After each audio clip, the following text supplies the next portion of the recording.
Hello বন্ধুরা, গতকালকে আমি তোমাদের সম্পূর্ণ গল্প শোনাতে পারিনি। আজকে সেই গল্পের দ্বিতীয় পর্ব। রাত অনেকটা নেমে এসেছে। চারদিকে যেন এক অদ্ভুত নির্জন শান্তি। জানালার পাশে বসেছিলাম আমি, রিয়া। বাতাস হালকা ঠান্ডা, কিন্তু মনে হচ্ছিল ভেতরের অস্থিরতাই যেন আমাকে আরও গরম করে তুলছে। দিনের ক্লান্তি গায়ে লেগে থাকলেও মনের ভেতরে আজ অন্যরকম একটা দোলা। ঠিক তখনই দরজায় হালকা টোকা। ঘুমাওনি এখনো? জামাইবাবুর পরিচিত কোমল কণ্ঠ। আমি হাসলাম। না, আজ ঘুম আসছে না। তিনি ভিতরে এসে দরজাটা আস্তে বন্ধ করলেন। ঘরটা অল্প আলো ভেসে উঠল, মৃদু, শান্ত, নিরাপদ। আমার পাশে এসে দাঁড়ালেন। কিছুক্ষণ আমরা দুজনই কোনো কথা বললাম না। শুধু নিঃশব্দ অনুভূতির ভেতর দাঁড়িয়ে রইলাম। তুমি আজ খুব ক্লান্ত লাগছ, তিনি বললেন নরম স্বরে। হয়তো, কিন্তু মনে হচ্ছে এভাবে দাঁড়িয়ে থাকাটাই শান্তি। তিনি হালকা করে মাথা নাড়লেন। আমি আছি। এই দুটো শব্দের ভেতর এত বড় আশ্বাস লুকিয়ে ছিল যে বুকটা হঠাৎ উষ্ণ হয়ে উঠল। আমি বললাম, আজ সারাদিন মাথা ভার লাগছিল। কিন্তু তোমাকে পাশে পেয়ে যেন সব ঠিক হয়ে যাচ্ছে। তিনি একটু ঝুঁকে আমার কাঁধের উপর হাত রাখলেন, স্নেহের মতো, খুবই কোমল, খুবই নিরাপদ। এই স্পর্শে কোনো অস্বস্তি ছিল না, ছিল শুধু গভীর যত্নের ছোঁয়া, যেটা অনেকদিন পর কেউ আমাকে দিল। আমরা জানালার সামনে দাঁড়িয়ে রাতের হাওয়া অনুভব করছিলাম। বাইরে চাঁদের আলো উঠেছে, ঘরময় নরম রূপালি আলো। তিনি ফিসফিস করে বললেন, তুমি ঠিক আছো তো? আমি ধীরে মাথা তার কাঁধে রাখলাম। হ্যাঁ, এখন ঠিক আছি। এই মুহূর্তটা পবিত্র, নরম, নির্ভরতার মতো। একটা ভরসা, একটা নিরাপদ সম্পর্কের গভীরতা, যেখানে দুজন মানুষ নির্বে একে অন্যকে বুঝতে পারে।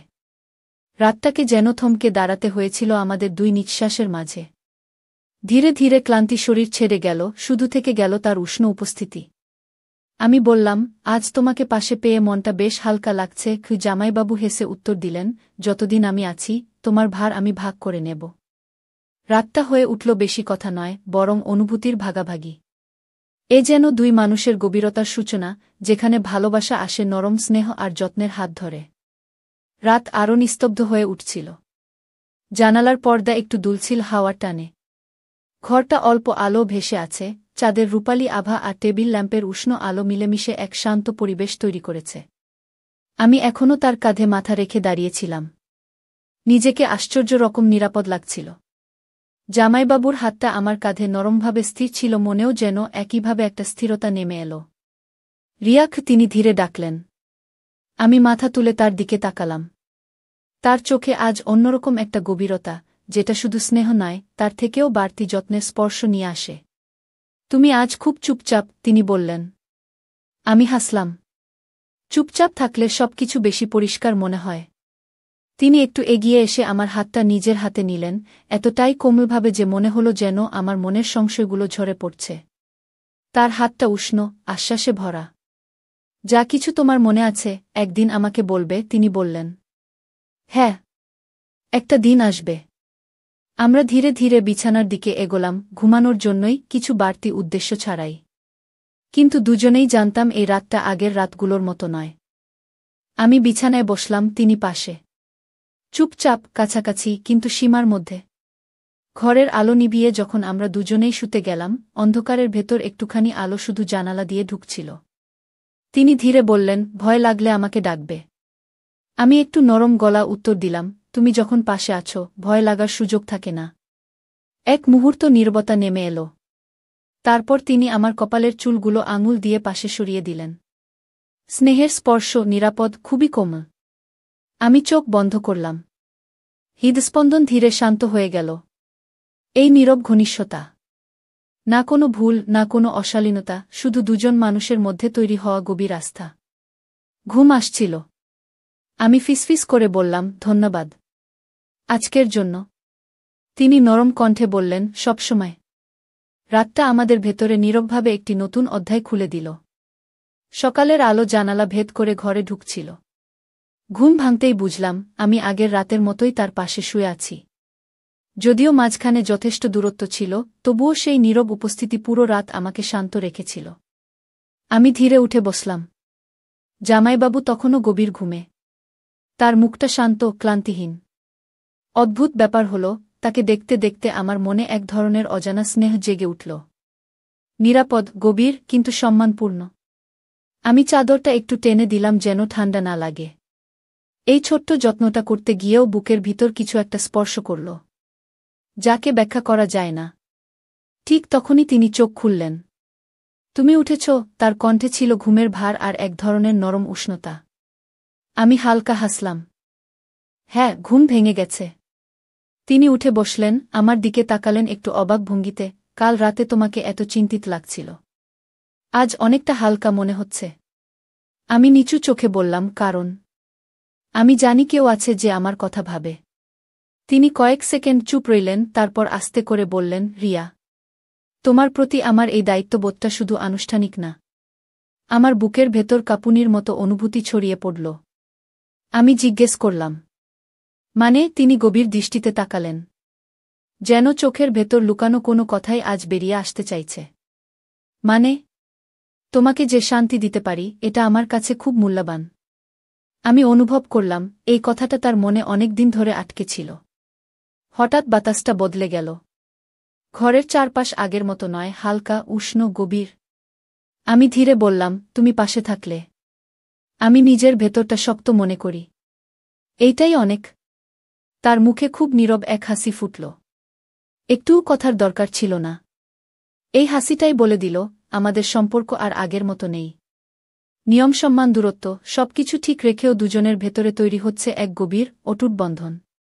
তিনি নরম কণ্ঠে বললেন, চলো, সকালে কিছু খাই। তোমাকে খুব ভালো লাগছে আজ। আমি বললাম, আজ দিনটা নতুন মনে হচ্ছে। দুজনের চোখে চোখ পড়ল। মুহূর্তটা ছোট হলেও তাতে ছিল বিশ্বাসের গভীরতা এবং ভালোবাসার শুরু, যা শব্দে বলা যায় না। সকালের হাওয়া ছিল সতেজ। আমি রান্নাঘরে নাস্তা বানাচ্ছিলাম, চা ফুটছে, রুটি ভাজা হচ্ছে। সাধারণ একটা সকাল, কিন্তু মনটা বেশ হালকা, অদ্ভুত শান্ত।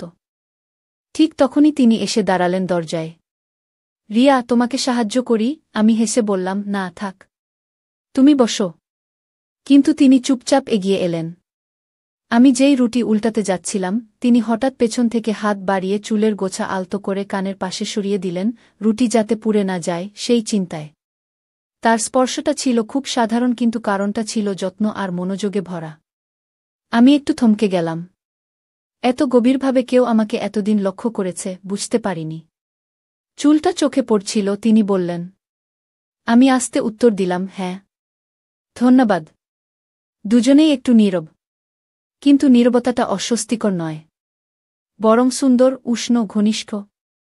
তিনি চায়ের কাপ দুটো হাতে নিলেন। চলো, একসঙ্গে বসে খাই।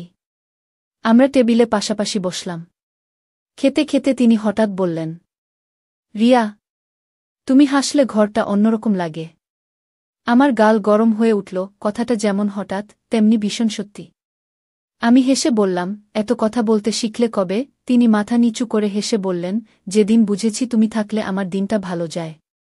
হাসির সঙ্গে সঙ্গে বুকের ভেতর হালকা ঝড় বয়ে গেল। তার এই শব্দগুলো এত কোমল, এত সরল, কিন্তু অনুভূতি যেন ঢেউয়ের মতো ছুঁয়ে যাচ্ছিল।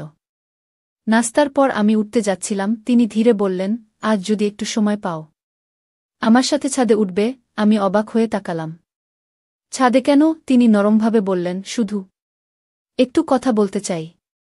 তোমার সাথে ভালো লাগে। আমি মাথা নাড়লাম। এই ছোট অনুরোধ আমাকে অদ্ভুতভাবে ছুঁয়ে গেল। দুপুরে ছাদের নরম হাওয়া বইছিল। তিনি আমার পাশে দাঁড়িয়েছিলেন। কিছু বলার আগেই মনে হচ্ছিল, দুজনের মাঝে যে অদৃশ্য টান সৃষ্টি হচ্ছে তা থামানো সম্ভব নয়। তিনি ধীরে বললেন, রিয়া, তোমার কাছে একটুও ভান করতে পারি না। আজকাল তোমাকে পাশে পেলেই মনটা শান্ত হয়ে যায়। এই কথা শুনে আমি নিঃশ্বাস হারালাম। একটু দূরে দাঁড়িয়েও আমাদের দুজনের হৃদস্পন্দন যেন একই ছন্দে চলছে। এমন নীরব, গভীর, শালীন, কিন্তু আবেগে ভরা মুহূর্ত হয়তো জীবনে একবারই আসে। এই দিনটাই যেন আমাদের সম্পর্ককে আরও একটু অজান্তেই কাছে এনে দিল। ছাদের সেই মুহূর্তের পর আমাদের দুজনের ভেতর যেন অদৃশ্য কোনো পরিবর্তন ঘটে গেল। কথা কম, কিন্তু অনুভূতি বেশি। বেশি মানে গভীর, স্পর্শকাতর, যা চোখে ধরা পড়ে কিন্তু ভাষায় বলা যায় না। সন্ধ্যার দিকে আমি বারান্দায় কাপড় শুকোতে দিচ্ছিলাম। সূর্যাস্তের আলো আমার গালে পড়ে রং বদলে দিচ্ছিল। ঠিক তখনই জামাইবাবু পিছন থেকে ডাকলেন, রিয়া। আমি পিছন ফিরে তাকাতেই তিনি কয়েক সেকেন্ড চুপচাপ রইলেন। মনে হল তিনি কথা খুঁজে পাচ্ছেন না। আজ সারাদিন তোমার কথা মাথা থেকে বের হয়নি। কণ্ঠটা ধীর, গভীর, সত্যি। আমার হাতের কাপড়ের কোনা হাওয়ায় দুলছিল, কিন্তু আমার ভেতর যেন আরও অদ্ভুত কাঁপুনি। কেন? আমি খুব নরম গলায় জিজ্ঞেস করলাম। তিনি ধীরে এগিয়ে এলেন, কিন্তু সম্মান বজায় রেখে যথেষ্ট দূরত্বে দাঁড়ালেন। এক মুহূর্ত আমার চোখে চোখ রেখে বললেন, কারণ তোমার পাশে দাঁড়ালেই মনটা হালকা লাগে। তোমার সাথে কথা বলতে ইচ্ছে করে। তোমার হাসিটা সারাদিন মনে থাকে। আমি কিছু বলতে পারছিলাম না। শুধু অনুভব করছিলাম আমার হৃদস্পন্দন কিভাবে বদলে যাচ্ছে। আমি নিচু গলায় বললাম, তুমিও আজকাল খুব অন্যরকম হয়ে যাচ্ছ। তিনি নরমভাবে হাসলেন। অন্যরকম মানে? আমি চোখ ফিরিয়ে বারান্দার দিকে তাকালাম। মানুষের সাথে মানুষ কখন কাছাকাছি আসে বুঝতে সময় লাগে, কিন্তু কখন যে হৃদয় নরম হয়ে যায় বুঝতেও পারা যায় না। আমার কথাটা শুনে তিনি একটু থমকে গেলেন, যেন কথার ভিতরের গভীরতা তাকে স্পর্শ করল। হঠাৎই হালকা বাতাস উঠল, কাপড়গুলো উড়তে লাগল। তিনি এগিয়ে এসে আমাকে সাহায্য করলেন, কাপড়গুলো ধরে দিলেন। স্পর্শ নয়, স্পর্শের আগের সেই নরম মুহূর্তটাই আমাদের সম্পর্ককে আরও গভীর করে তুলছিল। বারান্দার আলোটা জ্বলে উঠল। হালকা অন্ধকার আর আলো মিশে অদ্ভুত কোমল পরিবেশ তৈরি করল। তিনি আস্তে বললেন, আমি তোমার পাশে থাকলে তোমার ভয় লাগে? আমি মাথা নেড়ে বললাম, না, বরং নিজের ভেতরটা শক্ত লাগে। তার মুখে এক উষ্ণ, নীরব হাসি ফুটল। একটা শব্দ বললেন না, আর তাই না বলেও সব বলা হয়ে গেল। সেদিন রাতে আমরা দুজনেই বুঝলাম, এই সম্পর্ক আগের মতো নেই।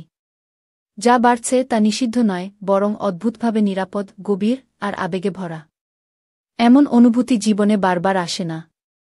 হয়তো এজন্যই সেদিনের প্রতিটা মুহূর্ত মনে থেকে গেল চিরদিনের মতো। সেদিন রাতটা ছিল অন্যরকম শান্ত।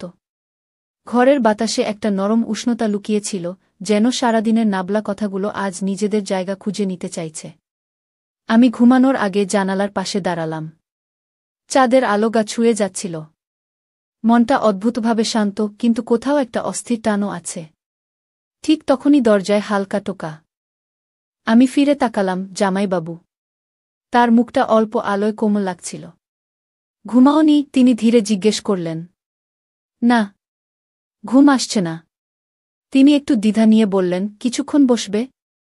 শুধু কথা বলতে চাই। আমি মাথা নেড়ে সম্মতি দিলাম। আমরা দুজন খাটের দুমাথায় বসে রইলাম, দুজনের মাঝের দূরত্ব ঠিক রেখে, কিন্তু আবেগের দূরত্ব যেন প্রতিটা মুহূর্তেই কমে যাচ্ছিল। তিনি হাতের আঙুল দিয়ে বিছানার চাদরটা স্পর্শ করতে করতে বললেন, তুমি আজ খুব অন্যরকম লাগছ। আমি একটু হেসে বললাম, কেমন? তিনি ধীরে ধীরে বললেন, আজ মনে হচ্ছে তুমি যতটা ভেতরের কথা লুকাও তা আমি একটু একটু করে বুঝতে পারছি। আমার বুকটা কেঁপে উঠল, যেন কেউ প্রথমবার আমার মনটা সত্যি শুনে ফেলেছে। আমি নিঃশ্বাস ফেলে বললাম, সব মানুষকেই কখনো না কখনো ভরসা দরকার হয়, হয়তো আমিও চাইছিলাম। তিনি কয়েক সেকেন্ড চুপ থেকে বললেন, আমি আছি রিয়া। তুমি চাইলে, তুমি বললে আমি সবসময় থাকব। তার কণ্ঠের সেই গভীর আন্তরিকতা আমার আত্মাকে স্পর্শ করে গেল। আমি অল্প করে এগিয়ে বসলাম। না স্পর্শ, না অবাঞ্ছিত কোনো কাছে আসা, শুধু অনুভূতির একটু বেশি আদান প্রদান। নীরবতাটা তখন খুব সুন্দর। মনের ভেতর জমে থাকা সব কথাই মনে হচ্ছিল আলো খুঁজে পাচ্ছে। হাওয়া জানালা দিয়ে ঢুকছিল। হালকা ঠান্ডা লাগা দেখে তিনি নিজের শালটা আমার দিকে এগিয়ে দিলেন। এটা নাও, ঠান্ডা লাগবে। আমি তার হাতে আর নিজের হাতে এক মুহূর্তের জন্য ছোঁয়া পেলাম, কিন্তু সেই স্পর্শ ছিল স্নেহ, নিরাপত্তা আর নীরব ভালোবাসার মতো। তিনি আস্তে বললেন, তোমার যত্ন নেওয়া ভালো লাগে। চোখে তাকাই মাত্রই দুজনেই বুঝলাম, এই সম্পর্ক এখন অনুভূতির পর্যায়ে পৌঁছে গেছে। এতে কোনো ভুল নেই, অশালীনতা নেই, শুধু গভীরতা আছে। সেদিন রাতে আমরা দুজনেই একটা কথা বুঝলাম, এই বন্ধন যত যাচ্ছে ততই হৃদয়ের ভেতরে জায়গা করে নিচ্ছে। নীরব, কোমল, কিন্তু অবিশ্বাস্যভাবে সত্যি। রাতের সেই নীরব, গভীর মুহূর্ত যেন পুরো বাড়িটার পরিবেশ বদলে দিয়েছিল। সকালে যখন ঘুম ভাঙল, ঘরটা অদ্ভুতভাবে উজ্জ্বল লাগছিল, যেন আলো আজ একটু নরম হয়ে উঠেছে। আমি ধীরে উঠে বসতেই বুঝলাম জামাইবাবু আগেই জেগে উঠেছেন। টেবিলে গরম চা রাখা, আমার জন্য। কাপ থেকে ধোয়া উঠছে, কিন্তু তার থেকেও উষ্ণ যা, তা হল সেই যত্ন। তিনি দরজার কাছে দাঁড়ানো, মৃদু হাসি নিয়ে। ঘুম ভালো হয়েছে? আমি লজ্জা মিশ্রিত হাসি দিলাম। হ্যাঁ, অনেক শান্তি নিয়ে ঘুমালাম। তিনি আমার দিকে তাকিয়ে মাথা নাড়লেন, যেন আমিও যা বলতে চাই সবটুকু তিনি বুঝে গেছেন। আমি চায়ের কাপ হাতে তুলতেই বললাম, তুমি কি এত সকালে উঠো? আজ উঠেছি, কারণ মনে হচ্ছিল তোমার একটু যত্ন দরকার। কথাটায় আমার বুকটা নরম হয়ে গেল। এমন আন্তরিকতা অনেক দিন পাইনি। চা খেতে খেতে আমরা দুজন চুপচাপ বারান্দায় দাঁড়িয়ে রইলাম। সকালের আলোয় আমাদের ছায়ের ফাঁকে একটা অদৃশ্য বন্ধন যেন আরও দৃঢ় হয়ে উঠছিল। তিনি পাশে দাঁড়িয়ে খুব নরম গলায় বললেন, রিয়া, গত রাতের কথা আজও মাথা থেকে যাচ্ছে না কি? আমি নিচু গলায় বললাম, আমারও। তুমি কি একটু ভয় পাচ্ছ? আমি অনেকক্ষণ চুপ থেকে বললাম, ভয় পাই না, বরং শান্ত লাগছে। কিন্তু অনুভূতিটা নতুন, তাই বোঝার চেষ্টা করছি। তিনি একটু এগিয়ে এসে খুব সম্মান রেখে, দূরত্ব বজায় রেখে বললেন, তুমি যত সময় নেবে আমি অপেক্ষা করব। কারণ তোমার প্রতি এই আন্তরিকতা একদিনে আসেনি। তার গভীর, ধীর কণ্ঠে এক মুহূর্তে পুরো বারান্দা নিস্তব্ধ হয়ে গেল। আমার মনে হচ্ছিল, যে মানুষটি এতদিন শুধু একজন আত্মীয় ছিল, আজ সে আমার জীবনের শান্তির প্রতীক হয়ে উঠছে। আমি আস্তে বললাম, আমার সাথে এমনভাবে কথা বললে নিজেকে খুব নিরাপদ লাগে। তিনি চোখ ঝাপটা দিয়ে বললেন, শুধু কথাই নয়, তুমি চাইলে তোমার পাশে দাঁড়িয়ে থাকতে পারব। তার চোখে যে আন্তরিকতা ছিল, তা কোনো উত্তেজনা নয়, কোনো প্ররোচনা নয়, শুধু গভীর, স্থির, সত্যিকারের ভালোবাসার আভাস। সকালের আলোয় সেই মুহূর্তে আমার মনে হল, হয়তো এই মানুষটিই আমার জীবনে সত্যি প্রয়োজন ছিল। এই অধ্যায়টায় কোনো স্পর্শ নেই, কোনো নিষিদ্ধতা নেই, শুধু অনুভূতি, যত্ন, নরম টান আর দুটি মানুষের হৃদয়ের নিঃশব্দ ভাষা। সেদিনের ঘটনাগুলো মাথা থেকে সরছিল না। সারাদিন বাড়িতে নানাভাবে ব্যস্ত ছিলাম, কিন্তু মনটা বারবার আটকে যাচ্ছিল জামাইবাবুর দিকে। অদ্ভুতভাবে তিনি যেন আগের চেয়ে শান্ত, আরও নম্র, আর খানিকটা দূরের মতো আচরণ করছিলেন। রাতে ঘরে ঢোকার সময় দেখি জানালার পাশে বসে আছেন তিনি। বারান্দার আলো হালকা পড়ে তার মুখের উপর, চোখে গভীর ভাব। আমি আস্তে বললাম, এমন চুপচাপ কেন? তিনি ধীরে তাকালেন, খুব নরম কণ্ঠে বললেন, আজ সারাদিন একটা কথাই ভাবছিলাম। তুমি আমার উপর এতটা ভরসা করো কেন, রিয়া? আমি থমকে গেলাম। ভরসার কথা কি কখনো হিসেব করে বলতে হয়? তিনি তো সবসময় আমার পাশে থেকেছেন, সময়ে অসময়ে, দুঃখে অসহায়তায়। আমি তার পাশে বসে বললাম, কারণ তুমি কখনো আমাকে বিচার করো না। আর আমি জানি, তুমি যতটা চুপচাপ দেখাও, তার ভিতরে অনেক যত্ন লুকানো আছে। তিনি মুচকি হেসে মাথা নিচু করলেন। সেই হাসিটা আমার বুকের ভেতর অদ্ভুত উষ্ণতা ছড়িয়ে দিল। এক মুহূর্তের নীরবতা, কিন্তু সেই নীরবতাটা অস্বস্তিকর নয়, বরং যেন দুজনের হৃদয়ের মধ্যে একটা শান্ত সেতু গড়া হচ্ছে। হঠাৎ তিনি বললেন, আজ একটু বাইরে হাঁটবে? মাথা হালকা করা দরকার। আমি ধীরে মাথা নাড়লাম। রাতের বাতাস ঠান্ডা, রাস্তার আলো ঝাপসা। আমরা পাশাপাশি হাঁটছিলাম, কেউ কথা বলছি না, কিন্তু তবু দূরত্ব নেই। হঠাৎ তিনি থেমে গেলেন। আমি তাকাতেই দেখলাম, তার চোখে সেই কোমল, কৃতজ্ঞ দৃষ্টি, যে দৃষ্টি কথা না বলেও অনেক কথা বলে দেয়। তিনি ধীরে বললেন, রিয়া, কখনো যদি মনে হয় তুমি একা পড়ে যাচ্ছ, মনে রেখো, আমি আছি সবসময়। আমার গলার ভেতরটা শক্ত হয়ে এলো। ইচ্ছা হচ্ছিল বলে দিই, আমিও আছি, তুমি ভাবার চেয়েও বেশি। কিন্তু কথাটা মুখ দিয়ে বের হল না। বরং আমরা আবার হাঁটা শুরু করলাম, এই নীরবতার মধ্যেই যেন একটা অপরিচিত গভীরতা জন্ম নিচ্ছে, যা নাম না পাওয়া ভালোবাসার মতো, নিয়মের ভেতরে থাকা অনুভূতির মতো। সেদিনের রাতটা আমাদের সম্পর্ককে আরও নরম, আরও গভীর করে দিয়ে গেল, শব্দ ছাড়াই। রাতের বাতাসে ঠান্ডা হাওয়া, চারপাশে ঝিঝির ডাক। হাঁটতে হাঁটতে কখন যে রাস্তা ফেলে আমরা জঙ্গলের ধারে চলে এসেছি, টেরই পাইনি। ঝোপঝাড়ের ভেতর থেকে পাতার নড়াচড়ার শব্দ আসছিল, কিন্তু ভয়ের চেয়ে অদ্ভুত এক শান্তি লাগছিল। শহরের আলোশব্দ থেকে একটু দূরে এসে যেন পৃথিবীটা থেমে গেছে। জামাইবাবু পাশে দাঁড়িয়ে চারদিক তাকালেন। ভয় লাগছে, তার গলাটা খুব নরম, কিন্তু সুরে ছিল অদ্ভুত যত্ন। আমি মৃদু হেসে বললাম, না, তুমি আছো তো? তার মুখে একটা শান্ত হাসি ফুটে উঠল। এমন হাসি তিনি খুব কম দেখান, যেন চোখের ভেতরে চিন্তার ভার কমে গেছে। আমরা দুজনেই জঙ্গলের পাশে দাঁড়িয়ে চাঁদের আলোতে পাতার ছায়া দেখছিলাম। হঠাৎ করে একটা শীতল বাতাস বইল। আমি একটু কেঁপে উঠতেই তিনি খুব স্বাভাবিক ভঙ্গিতে বললেন, এসো, এখানে দাঁড়াও। বাতাসটা বেশি। তিনি নিজের হাতটা বাড়ালেন, কিন্তু ছোঁয়ার জন্য নয়, বরং যেন পথ দেখানোর মতো। আমি তার পাশে এসে দাঁড়াতেই মনে হল দূরত্বটা একটু কমে গেল। ঝোপের ভেতর হালকা শব্দ হতেই আমি চমকে উঠলাম। তিনি সঙ্গে সঙ্গে বললেন, ভয় পেও না, ওটা শুধু বাতাসে নড়া ডালে। কথাগুলো খুব সাধারণ, কিন্তু তার বলার ভঙ্গি আমাকে অদ্ভুত নিরাপত্তা দিচ্ছিল। রাতের নিঃশব্দ পরিবেশে আমাদের দুজনের নিঃশ্বাসের শব্দ পর্যন্ত যেন শুনতে পাচ্ছিলাম। আমরা আরেকটু ভেতরে এগোলাম। চাঁদের আলো ঘাসের উপর প্রায় রূপালী হয়ে পড়ে আছে। হঠাৎ তিনি থেমে গেলেন। আমিও থামলাম। চারপাশ সম্পূর্ণ নীরব। শুধু আমরা দুজন আর অসংখ্য পাতার নড়াচড়া।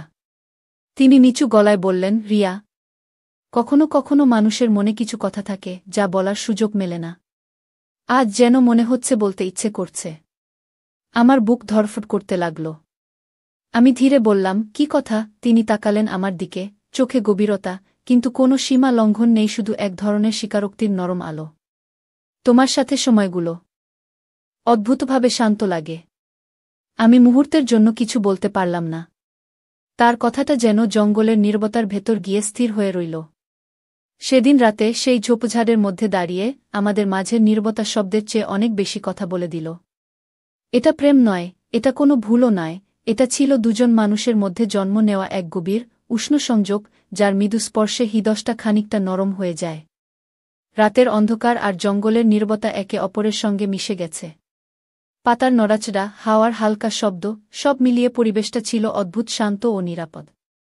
আমরা দুজনই হাঁটতে হাঁটতে এক ছোট খোলা স্থানে পৌঁছলাম।